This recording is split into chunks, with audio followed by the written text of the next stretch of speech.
నమస్తే. 7వ తారీఖున మాదిగలు తలపెట్టినటువంటి లక్ష డప్పులు వేల గొంతులు అన్నటువంటి కార్యక్రమం అత్యంత ప్రతిష్టాత్మకంగా ఎస్సీలందరూ కూడా తీర్చుకోవడం జరిగింది. ముఖ్యంగా మందకృష్ణ మాదిగ గారు దీన్ని ఎట్టి పరిస్థితుల్లో రాష్ట్ర ప్రభుత్వానికి మాదిగల బలం ఎంతో చూపెట్టాలని ఒక పక్కన ఆయన కార్యాచరణ సిద్ధం చేసుకుంటా ఉన్నాడు. మరో పక్కన మాలలేమో వర్గీకరణ పైన అసలే వద్దు అంటూ వాళ్ళు తీర్మానాలు చేస్తూ ఉన్నారు. రాష్ట్ర ప్రభుత్వం సైతం కూడా దానిపైన తర్జన భర్జన పడతా ఉంటే మరొక అంశం 57 ఉపకులాల సంగతి ఏంటంటూ 57 ఉపకులాలకు సంబంధించినటువంటి నాయకులు సైతం వాళ్ళందరూ కూడా ఈసారైనా కానీ ఎస్సీ వర్గీకరణ జరిగితే మాకు న్యాయం కావాలని చెప్పేసి అడుగుతూ ఉన్నటువంటి న్యాయపరమైనటువంటి డిమాండ్. గతంలో 30-40 ఏళ్ళుగా సైతం కూడా వాళ్ళ సంబంధించిన కులాలను పట్టించుకోలేదు. సంచార జీవులుగానే వాళ్ళు జీవనం కొనసాగిస్తూ ఉన్నారు. వర్గీకరణ జరిగితే ఒక పక్కన రాజకీయాల్లో కావచ్చు, విద్యా వ్యవస్థలో కావచ్చు మా బతుకులు కూడా మారాలని చెప్పేసి విజ్ఞప్తులు చేస్తూ ఉన్నారు ప్రభుత్వానికి. సో మనతో పాటు ఈ అంశానికి మాట్లాడేందుకు ఎస్సీ 57 కులాల ఐక్య వేదిక రాష్ట్ర అధ్యక్షులు రాజలింగం గారు ఉన్నారు. ఒకసారి మాట్లాడేటువంటి ప్రయత్నం చేద్దాం. అన్న నమస్తే. నమస్తే అనిల్.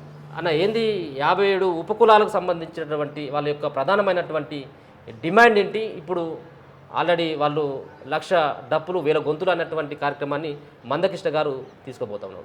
సో మీ 57 కులాల వాళ్ళు అక్కడికి వెళ్ళేటువంటి అవకాశం కనబడతా ఉంది. ఇప్పుడు 100% మందకృష్ణ గారు పెట్టిన ప్రోగ్రాముకు మేము కూడా వేలాది మంది 57 కులాల వాళ్ళము వెళ్తాము. ఎందుకంటే గత 30 సంవత్సరాల నుండి కృష్ణన్న గారు 57 కులాలు బాగుపడాలి, మాదిగ బాగుపడాలని చెప్పేసి సుమారు 30 సంవత్సరాల నుంచి పోరాటం చేస్తున్న యోధుడు. ఈరోజు కూడా ఇన్ని సంవత్సరాలు జరిగింది వేరు, మరి ఈ యొక్క 7వ తారీఖు జరిగేది కార్యక్రమం వేరు. కాబట్టి మేము తప్పనిసరిగా 57 కులాలు బేడబుడి జంగం, మాస్టి, చిందు, బైండ్ల, గోసంగి, ఒలెదాసరి, పంబల, నేతకాని, అలాగే ఇది మన సమగర, మాంగ్, అలాగే చాలా ఇలాంటి కులాలు అన్ని మా వాద్యాలతోటి ఇప్పుడు మాదిగా వాళ్ళు ఎట్లయితే డప్పు తీసుకొని బయటకు వచ్చి లక్ష డప్పులు 1000 గొంతులు అంటారు కదా, లక్ష డప్పులు కాదు, లక్షల డప్పులు 1000 లక్షల గొంతులు ఆ విధంగా ఇప్పుడు ముందుకు ఈ యొక్క 7వ తారీఖు సమావేశానికి బయలుదేరుతున్నారు. దానిలో కూడా ఈ 57 కులాలు తప్పనిసరిగా మేము కూడా పాలు పంచుకుంటాము. ఎందుకు పంచుకుంటామంటే ఆనాడు మందకృష్ణ లేకుంటే ఈరోజు కొంతమంది చెప్తున్నారు అదే ఈ మందకృష్ణ అది ఆయన స్వార్థానికి చేస్తున్నట్టే. స్వార్థాన్ని కాదు, స్వార్థాన్ని చేసేది మాలకులం కాకుండా మాదిగా 57 కులాలు కలుపుకొని మందకృష్ణ గారు న్యాయం జరగాలని చెప్పి 57 మీరు తిన్నారు, మాదిగలు తిన్నారు వాళ్ళే, ఉపకులాలు తిన్నది మాలలే.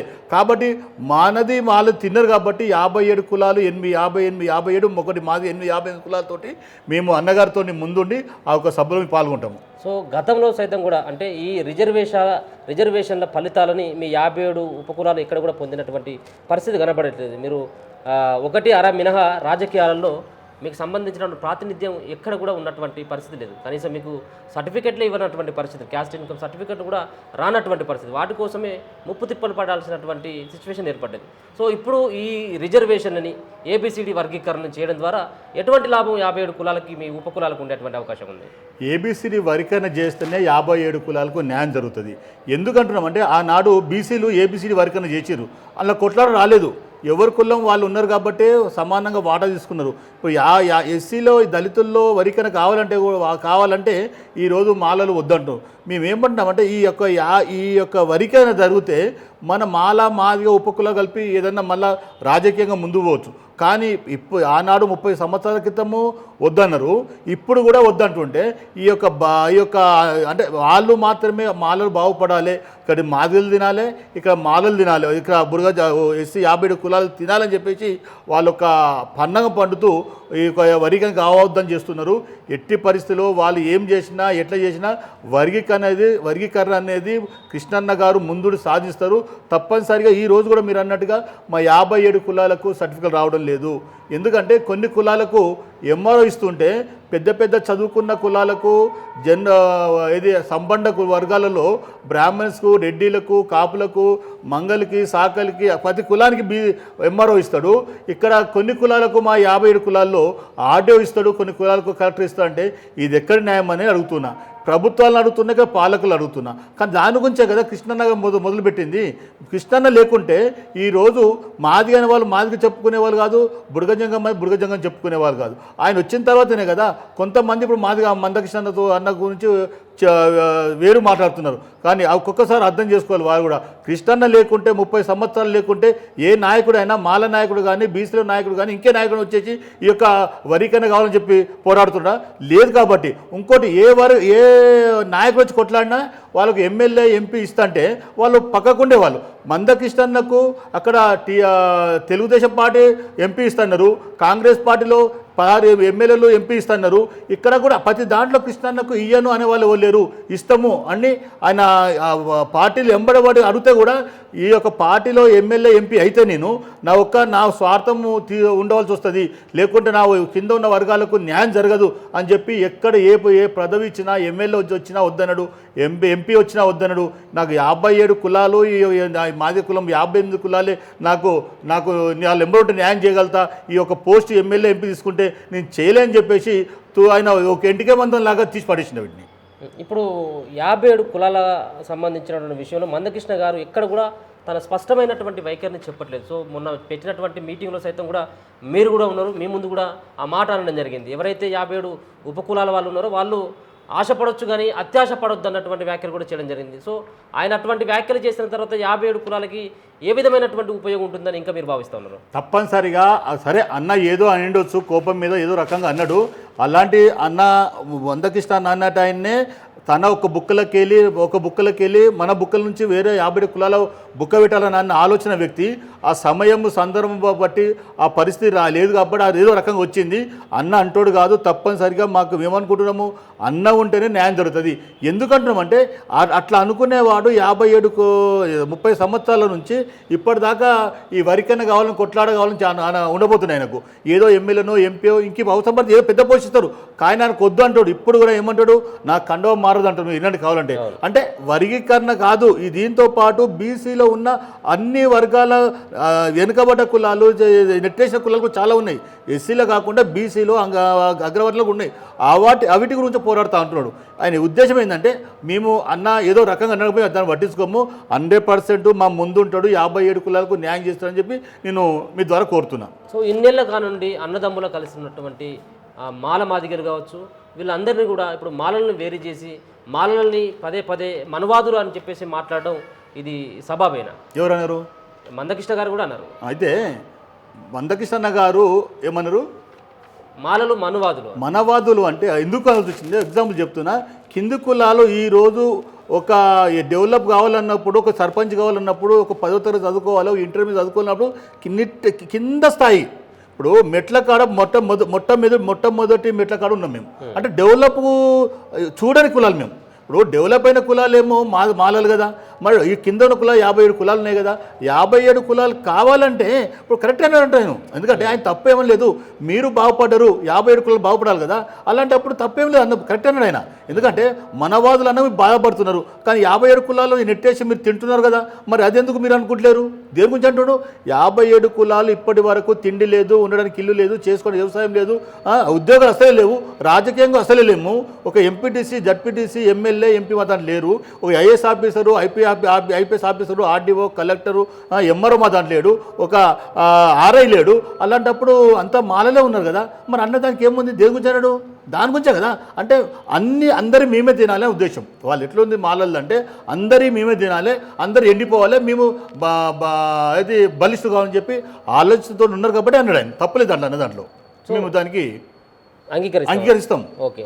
ఒక పక్కన ఇప్పుడు మీరు పెట్టుకున్నటువంటి సభ, ఎవరైతే మీ నాయకుడు అని చెప్పేసి చెప్తున్నటువంటి మందకృష్ణ గారు పెడుతున్నటువంటి సభ దేనిని ఉద్దేశించి పెడతా ఉన్నారు? అసలు ముఖ్య ఉద్దేశం ఏంటిది? అసలు మాదిగ ఉపకులాలని అందరినీ ఒక తాటి మీదకి తీసుకొచ్చేందుక, లేకపోతే రిజర్వేషన్లకు సంబంధించినటువంటి అంశంలో ప్రభుత్వం సానుకూలంగా లేదన్నటువంటి అంశాన్ని పరిగణలోకి తీసుకుని ఏమైనా మీటింగ్ పెడతా ఉన్నాడా? ఈ యొక్క 7వ తారీఖున 1,00,000 గొంతులు, లక్షల డప్పులతోటి పెట్టేది మాదిగతో 57 కులాలను న్యాయం జరగాలని చెప్పేసి ఈ లక్షలాది మందితోటి మమ్మల్ని పిలిపిస్తుంటే రేపు మళ్ళీ అన్నగారు కలుస్తున్నాము, కూర్చొని మాట్లాడతాము. ఈ అన్ని కులాలు మాది అనే కాదు, మాదిగా మాల కాకుండా మాదిగా 57 కులాలు బాగుపడాలని ఈ యొక్క పెద్ద సభ పెడుతున్నాడు. దీన్ని కూడా మీరు ఆలోచించండి. అందులో న్యాయం లేకపోతే, అందులో ధర్మం లేకపోతే, ఇలా రెడ్డిలు సపోర్ట్ ఇచ్చారు, వైశాస్ సపోర్ట్ ఇచ్చారు, బీసీలు సపోర్ట్ ఇస్తారు, సంబంధ వర్గాలు అగ్ర కులాల వాళ్ళు సపోర్ట్ ఇస్తారు. ధర్మం ఉంది కాబట్టి కదా కృష్ణన్న పెట్టిన దాంట్లో ధర్మం ఉంది, న్యాయం ఉంది కాబట్టి ఈ వరికి నాకు అన్ని కులాలు సపోర్ట్ ఇస్తున్నాయి. అంటే మరి మాలలకు ఎవరన్నా పోయి అలా సపోర్ట్ ఇచ్చి మీరు చేసేది న్యాయం అని ఒక నాయకుడు కానీ, ఒక అగ్రకులం అని, ఒక రెడ్డి కానీ, ఒక వైశ్యుడు కానీ, ఒక బీసీ కానీ, ఒక గౌండ్ల కానీ ఎవరు పోయి సపోర్ట్ ఇస్తారా? తెలుసు అందరికీ ఈ రాష్ట్రంలో జరిగేది అన్యాయం జరుగుతుంది. మాలలు తింటున్నారు కాబట్టి మందకృష్ణ న్యాయం పోరాటం చేస్తున్నారు, ధర్మ పోరాటం చేస్తున్నారు, అందరూ మీరు సపోర్ట్ చేస్తామని అక్కడ అందులో ఇది అగ్రకులాల వారు మరి ప్రతి ఒక్కరు దీంట్లో వచ్చి న్యాయానికి ధర్మాన్ని సపోర్ట్ చేస్తామని చెప్పి ఈ ద్వారా కోరుతున్నా. అదో రెండవది అంటే మన రేవంత్ రెడ్డి గారు ఆగస్టు 1వ తారీఖున ఆయనగా అసెంబ్లీలో అది సుప్రీంకోర్టులో చెప్పంగానే మరి మొట్టమొదటిగా లేచి నీ వరికరణ చేస్తానని చెప్పిన నాయకుడు మందకృష్ణ గారు. ఎవరు మన రేవంత్ రెడ్డి గారు అన్న మాట నిలబడతారు. ఆయన మేము ఏమనుకుంటాం అంటే ఆయన మాట ఇచ్చి తప్పే మనిషి కాదు, అడుగు మడమ వెనుక తిప్పే రకం కాదు. తప్పనిసరిగా ఆయన 7 తారీఖు లోపే ప్రకటిస్తారనుకుంటున్నాం. ప్రకటించాలి. ప్రకటిస్తే ఈ 57 కులాలు 58 మాదిగతో 58 కులాలు తప్పనిసరిగా ఆయన ఎంబడి ఉంటాము. మాకు న్యాయమైన డిమాండ్ ఇది. మేము ఏమడుగుతున్నామంటే మా డిమాండ్ 57 కులాలకు 8% అడుగుతున్నాం. మేము కృష్ణను కూడా అడుగుతున్నాం, కృష్ణాన్ని కూడా అడుగుతున్నాము. కృష్ణాన్న కూడా ఎంత ఉంది మీ 57 కులాల యొక్క జనాభా ఎంత ఉంది? మా జనాభా 30 లక్షల జనాభా ఉన్నాం. అంటే మాలల కంటే ఎక్కువ 2014 లెక్కల ప్రకారము, సమగ్ర సర్వే లెక్కల ప్రకారము మన కేసీఆర్ తీసిరు. దాంట్లో 30 లక్షలు దాకా 30-40 లక్షల దాకా వీళ్ళు మాదిగలు ఉన్నారు, 17 లక్షలు మాలలు ఉన్నారు, 21 లక్షలు మేమే ఉపకులాలు ఉన్నాము. సూర్మని చెప్పండి సమగ్ర సర్వేలా మేము వాళ్ళకంటే తక్కువ అవుతాము, వాళ్ళకంటే ఎక్కువ ఉన్నాము. అది కాకుండా మేము ఏమన్నామంటే సరే 2011 లెక్కల జనాభా పక్క తక్కువ ఉండొచ్చు అన్ని కులాలు, కానీ ఇప్పుడు ఒక 5%, 10% పెరిగినాయి. కానీ ఇప్పుడు ఎస్సీలు అంటే ఎస్సీలకు 15% రిజర్వేషన్ ఉంది. 15 కాదు 20% అని అడుగుతున్నాం. మేము జనాభా పెరిగింది కాబట్టి 20% ఇవ్వాలి, మాకు ఒక 8%. మీరు పెరగాల్సినటువంటి రిజర్వేషన్లని మాలలతో పాటు అందరూ కూడా కొట్టాడు రిజర్వేషన్లను పెంచాలన్నటువంటి ఉద్యమం చేయాలి తప్పించి ఉన్నటువంటి రిజర్వేషన్ని పంచుకొని మాలను పక్కన పెట్టడం ఇది ఏ విధంగా చూడొచ్చు? అంటే ఇప్పుడు ఎందుకు పక్క పెట్టడం అంటే వాళ్ళు ఉన్న 15% కూడా వాళ్ళే తింటారు కదా. ఇప్పుడు అక్కడ మాదిగలు అన్యాయమైనా, ఇక్కడ 57 కులాలు అన్యాయమైనాయి. ఇవి అయినాక ఎట్లా ఉండాలంటే అరే ఇప్పుడు ఎంత ఉందో సమానం పంచుకుందాం. జనాభా 10 కూడా కాదు ఇది. సుప్రీంకోర్టు ఏం తీర్పిచ్చింది? ఎవరి కులం వెనుక ఉందో కులాలను బట్టి, ఏ కులం ఉద్యోగాలలో, రాజకీయంలో, అన్ని రకాలు ఏ కులం వెనుకబడతానో దాన్ని బట్టి రిజర్వేషన్ చేయాలని చెప్పింది. కానీ వీళ్ళు ఏమంటారు? ఎవరు మాలలు అసలుకి వద్దంటారు వాళ్ళు. అంటే మాది తినాలి, అక్కడ మాదిగలు తినాలి. 58 కులాల % వాళ్ళే తినాలి ఆశతోటి వాళ్ళు చేస్తారు. అంటే ఇంకొక పక్కన వాళ్ళు కూడా వాదన చేస్తూ ఉన్నారు దీనిపైన. అంటే మనం పెరిగినటువంటి జనాభా ప్రకారంగా మనం అవసరమైతుంటే రిజర్వేషన్ని పెంచుకున్నటువంటి ప్రయత్నం కేంద్రం మీద ఒత్తిడి చేద్దాం, రాష్ట్ర ప్రభుత్వాల మీద ఒత్తిడి తీసుకొచ్చేటువంటి ప్రయత్నం చేద్దాం, పెంచిన తర్వాత పంచుకుందాం అన్నటువంటి అభిప్రాయాన్ని కూడా వాళ్ళు కూడా అంటూ ఉన్నారు. వాళ్ళు అంటే ఎవరితో మీటింగ్ పెట్టిరాలు? ఎప్పుడన్నా మాదిగలతో కలిసి మీటింగ్ పెట్టిర్రా? 50 మాదిగలు వాళ్ళు పడదు అనుకుందాం. 57 కులాలు చాలా అన్యాయమైనాయి కదా. 57 కులాల్లో మాదిగ కింద కొన్ని కులాలు అంటారు, మాల కింద కులాలు. మేము ఏ కులం కింద ఏ కులం లేము. మా కులాలు కూడా సపరేటు. ఏ కులం ఇప్పుడు ఏ విధంగా మాల మాదిగ అంటారో ఆ కులాలు మా సేమ్ అట్లా ఉన్నాం. కానీ ఎప్పుడైనా మీరు పిలిచి మాకని తక్కువ డెవలప్ అయిపోయారు, ఇప్పుడు కూడా మీరు సర్టిఫికేట్ రావడం లేదు, ఇప్పుడు కూడా మీరు రిక్షాలు దొక్కుతున్నారు, ఇప్పుడు కూడా మీరు మున్సిపల్లో పనిచేస్తున్నారు, మీరు రండి మాట్లాడతామన్నారు. ఎప్పుడు అనలేదు మాలలు, ఇంతవరకు అనలేదు. ఇప్పుడు కూడా అన్నారు. ఎందుకంటే వాళ్ళు డెవలప్, వాళ్ళ గురించి వాళ్ళ మాటనే మేము డెవలప్ కావాలి, మేము బతకాలి, మా పిల్లలు బతకాలి, మన్మలు బతకాలనుకుంటారు. కానీ కింద ఉన్న కులాలు ఎటు పోతే మాకేందని ఆలోచనతోటి ఉన్నవాళ్ళు అలాంటి వాళ్ళు ఉంటే మనం పిలిచి మాట్లాడాలి కదా. అవునన్న మనంతా కూర్చొని మాట్లాడదాం, మాదిగా 50 కులాలు మాట్లాడదాము, మన 15 ఇస్తున్నారు ప్రభుత్వము, 20% ఎందుకు ఇవ్వద్దని చెప్పి కొట్లాడాలి కదా. అది అన్నాడు. ఎందుకన్నారు మరి ఆనాడు కేసీఆర్ అన్నారు కదా, ఎస్సీలు ఇప్పుడు పర్సెంటేజ్ పెరిగింది 19% పెరిగింది అన్నాడు ఆయన. సమగ్ర సర్వే అయిపోయిన తర్వాత 19% ఎస్సీలు దళితులు పెరిగారు, 19% రిజర్వేషన్ చేయాలని చెప్పిండు ఆయన. మరి అది కరెక్టే కదా. మరి దాని గురించి ఎప్పుడన్నా మాలా సోదరులు ఎందుకు అడగలేదు అంటున్నా, ఎందుకు మాట్లాడుతుందని అడుగుతున్నాను నేను మీ ద్వారా. ఓకే, రిజర్వేషన్ల వర్గీకరణ కావాలంటూ 30 ఏళ్ళుగా పోరాటం చేసినటువంటి మందకృష్ణ గారే అంటా ఉన్నారు. సో ఒక పక్కన సుప్రీంకోర్టులో సైతం ఒక రకమైనటువంటి సూచన ఇవ్వడం జరిగింది ఆయా రాష్ట్రాలకి. అప్పచెప్తూ ఈ రిజర్వేషన్ల విషయంలో ప్రభుత్వాలు మీరు తీసుకున్నటువంటి నిర్ణయం ఫైనల్ అంటూ వాళ్ళకు సూచన చేయడం జరిగింది. సో 30 ఏళ్ల పాటు పోరాటం చేసినటువంటి మీరు కేవలం 3 నెలలు ఎందుకు ఆగలేకపోతా ఉన్నారు? ప్రభుత్వం పైన ఎందుకు యుద్ధాన్ని ప్రకటించబోతా ఉన్నారు? ఎందుకంటే కేవలం ఆయన ఇప్పటికి సైతం కూడా రాష్ట్ర ముఖ్యమంత్రి రిజర్వేషన్ల విషయంలో వర్గీకరణ విషయంలో నేను సంసిద్ధంగా ఉన్న చేయడానికన్నా చెప్పేసి ఒక ప్రకటన చేస్తున్నటువంటి సందర్భంలో సైతం కూడా ఇలాంటి కార్యక్రమాలు దేనికి సంకేతం? మన రేవంత్ రెడ్డి గారు చేస్తున్నాడు, మీకు కాదనము. అందరికన్నా ముందు భారతదేశంలో మొట్టమొదటి వ్యక్తిని నేనే చేసి పెడతాను. కానీ ఇలాంటి అన్నలు చాలామంది ఉన్నారు. గత కాంగ్రెస్ ప్రభుత్వం చెప్పింది అట్లనే, అంతకుముందు కేసీఆర్ ప్రభుత్వం చెప్పింది అట్లనే, అంతకుముందు ఏ ప్రభుత్వం వస్తే ఆ ప్రభుత్వం చెప్పినాయి చెప్తూ ఇట్లా మళ్ళీ వాళ్ళు వెనుక నెట్టేసారు. ఈ వరికి అనేది నెట్టేసారు. కానీ ఈయన కూడా నెట్టేయకుండా, అంటే పరిస్థితి ఎట్లుంటుంది అంటే అక్కడ ఎందుకు నెట్టేస్తే పరిస్థితి వస్తుందంటే అక్కడ ఆల్ ఇండియాలో అలా మాల వర్గం ఉంది. అక్కడ ఖర్గే గారు ఉన్నారు, మల్లికార్జున ఖర్గే గారు ఉన్నారు. ఆయన వాళ్ళ ఒత్తిడి చేస్తున్నారు ఎవరి మీద? రేవంత్ రెడ్డి మీద. నువ్వు చెయ్యకు, మీరు చెప్పినా చేయకంటే మరి మేము ఏమనుకోవాలి? ఇవి చెయ్యాలని ఆలోచన, మంచి ఆలోచన ఉంది. ఇప్పుడు ఈయనకన్నా పెద్దోళ్ళు ఒత్తిడి చేస్తుంటే చెయ్యకపోతే మా బాధ కూడా తెలుసుకోవాలి కదా రేవంత్ రెడ్డి గారు. ఇప్పుడు మా కోరిక ఆయన మీద కోపం కాదు, మీ మీద మిమ్మల్ని ఒత్తిడి పెట్టే వాళ్ళు కొంత పైన మీ పైన ఉన్నారు కాబట్టి, ఆల్ ఇండియా లెవెల్ వాళ్ళు ఉన్నారు కాబట్టి మీ పైన ఒత్తిడి తీసుకొచ్చేసి లేకుంటే మీకేమన్నా ఏమో చేస్తారేమో అని చెప్పేసి మేము మా పని, ఎందుకంటే ఇంతకుముందు జరిగినాయి కాబట్టి చేస్తామని చెప్పి చాలా పార్టీలు మాట తప్పుకునే కాబట్టి మీరు చేస్తే మీ మాట మేము నిలబడండి, పని చేయండి, చేస్తారు అని కూడా నమ్ముతున్నాం. మీరు చేయాలి, మీరు మా పని కూడా మేము చేస్తాము. మేము చూపించుకోవాలి కదా. ఇప్పుడు 30 సంవత్సరాలు చేస్తున్నాము. ఈ యొక్క ఇప్పుడు 1000 లక్ష డప్పులు 1000 గొంతుకలు అనేది ఈ యొక్క దేశంలో మారుమోరబోతుంది. ఇది ఎందుకంటే ఇప్పటిదాకా ఎప్పుడు ఇక్కడ కాలేదు. ఈ గిన్నీస్ ఇక్కడ కావచ్చు. ఎందుకంటే అలాంటిది దేశంలో మొట్టమొదటిగా అన్ని వాయిదాలతోటి, దాంతోపాటు మా ఈ బుడగజంగం, మాస్టి, చిందు, బైన్లా, గోసంగి, ఒలిదాసరి, పంబల, నేత కానీ అలాగే ఇలాంటి కులాలు కూడా మా వాయిదాలతో వస్తున్నాం. మేము వాళ్ళే కాదు, ఆ డప్పులు అవి వస్తుంటే మా ఏమున్నాయో, మా కుల వృత్తులు ఏమున్నాయో అవి తీసుకొని కూడా మేము దాంట్లో పాల్గొంటున్నాం. ఒక్క విషయం కొంచెం మేము అడుగుతున్నాం మిమ్మల్ని. అంటే మన వివేకన్న గారు సభ పెట్టిండు. ఎప్పుడైనా వీళ్ళ పిలుచుకొని సభ పెట్టిండు ఆయన. ఇప్పుడు 57 కులాల్లో పోనీ మమ్మల్ని కాకుండా వాళ్ళ దాంట్లో కొన్ని ఉపకులాలు ఉన్నాయి కదా, ఉపకులు అనుకుంటారు కదా, ఉపకులు కాకుండా ఆయన అంటారు కదా, మరి వాళ్ళ దాంట్లో కూడా ఎప్పుడైనా పిలిచి వాళ్ళు కూర్చొని మాట్లాడిపించారా? వాళ్ళ దాంట్లో ఉన్న వాళ్ళే వాళ్ళకి వ్యతిరేకం అంటారు. మాది కూడా మీరే తిన్నారు కాబట్టి మాకు కొద్దు వరికన్న కావాలని చెప్పి ఇక్కడ మందకృష్ణానికే సపోర్ట్ చేస్తారు తప్ప వాళ్ళకు ఒక్కరు చేస్తలేరు. మా ఉపకుల 57 కులాలు చేస్తలేవు, బయట ఉన్న సంపన్న జాతి కూడా వాళ్ళు చేస్తలేవు. ఓకే, ఈ వర్గీకరణ జరిగితే ఇప్పుడు ఉన్నటువంటి 57 కులాలకి ఖచ్చితంగా న్యాయం జరుగుతుంది అన్నటువంటి అభిప్రాయం అయితే మీకుందా? తప్పనిసరిగా 1000% ఉంది. ఎందుకు ఎగ్జాంపుల్ చెప్తున్నా అంటే 2000 నుంచి 2004 దాకా చంద్రబాబు నాయుడు గారు సీఎంగా ఉన్నప్పుడు 4 ఏళ్ళు ఆయన వరికరణ చేసినప్పుడు అక్కడ అది 57 కులాల్లో ఉద్యోగాలు వచ్చినాయి. ఇక్కడ మాదిగలకు వచ్చినాయి, ఇక్కడ మాలలకు వచ్చినాయి. ఇప్పుడు మాత్రము అది వరికరణ లేనందుకే మేము మాకు మాదిగలకు వస్తలేవు, మా 57 కులకు అస్తలకే లేవు. ఇక అలాంటప్పుడు జరుగుతానే కదా. ఆ 4 ఏళ్ళనే కొన్ని ఉద్యోగాలు వచ్చినప్పుడు ఇక మొత్తానికి మాకు వరికరణ అయితే ఇక ఎన్ని వస్తాయి మాకు?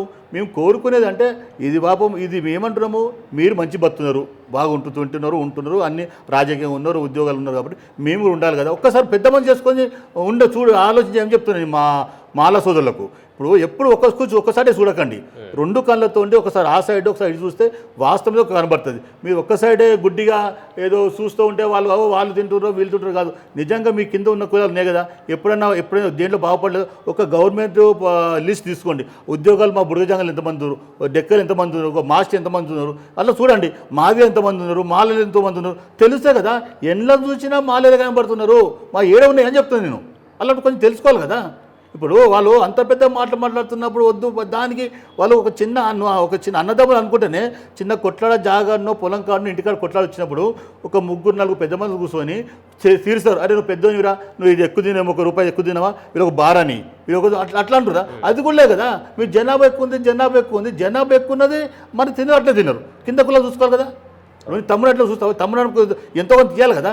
వాడు మొత్తం నాశనం అయిపోయి వాడు అడుగున పడిపోయి మొత్తం మేమే తిననే ఉద్దేశం ఈ మాల సోదరులకు ఉంది. కాబట్టి దయచేసి మాల సోదరులకు మీ ద్వారా కోరుతున్నా, అది మానుకోండి. అందరు కలిసి పనిచేసుకుందాం, కలిసి ఉందాం, కలిసి మెలిసి మనకు మీరు అన్నట్టుగా 20% కూడా కొట్లాడతాం మనం. ముందు ఇది కావాలి కదా. దాని గురించి ఎప్పుడైనా వినండి. మీరు వరి కన్నా వద్దంటారు తప్ప మాకు 20% మేమని కూడా అడుగుతారు వాళ్ళు. డిమాండ్ ఎట్లుందంటే మేము ఏమంటున్నాము, వరికైనా చేయాలి, 20% ఇవ్వాలంటున్నాము. జనాభా అప్పుడున్న జనాభా తక్కువ ఎక్కువ ఉంది. వాళ్ళు ఎందుకంటే లేనంటున్నా అంటే ఆ 15%లో ఇంకా అనగదొక్కదని కదా మమ్మల్ని. ఎందుకు మీరు డిమాండ్ చేయరు? మీకు మంచి ఉదయం ఉంటే నిజంగా న్యాయ పోరాటం అనేది న్యాయం జరగాలనుకుంటే ధర్మం జరగాలనుకుంటే 57 కులాలు అన్యాయం అవుతున్నాయి, పెరిగిన శాతం వాళ్ళకి ఇవ్వాలని మీకు ఆలోచన ఉండాలి కదా. మరి అది ఎందుకు లేదు? మీరు ఆ ఆలోచన ఎందుకు లేదు మీకు అని నా ఉద్దేశం. ఒక చివరిగా మీ సంబంధించినటువంటి 57 ఉపకులాల ఐక్య వేదిక రాష్ట్ర అధ్యక్షుడిగా మీ 57 ఉపకులాలకి ఏం చెప్పబోతా ఉన్నారు 7వ తారీఖున జరిగేటువంటి సభ గురించి? మా 57 కులాలకు, మా 50 కులాలు ఏవైతే వృత్తులు ఉన్నాయో, మా నాడు మన తాతలు తండ్రులు మనం ఇప్పుడు చేస్తున్నాం, ఇప్పుడు కొంతమంది చేస్తున్నారు కదా, ఆ వాయిద్యాలతోటి 7వ తారీఖున మనము కృష్ణన్న గారు పెట్టిన సభకు మద్దతు తెలుపుతూ మన వాయిదాలతో, మన ఫ్లెక్సీలతో, మన బస్సులు కట్టుకొని తప్పనిసరిగా మనం కూడా అలా పాల్గొనాలి. వేలాది మంది మనం కూడా అలా పాల్గొనాలి, దాన్ని విజయపదం జరిపించాలని చెప్పి మీ ద్వారా కోరుతున్నాను. Okay, thank you Rajalingam. Thank you.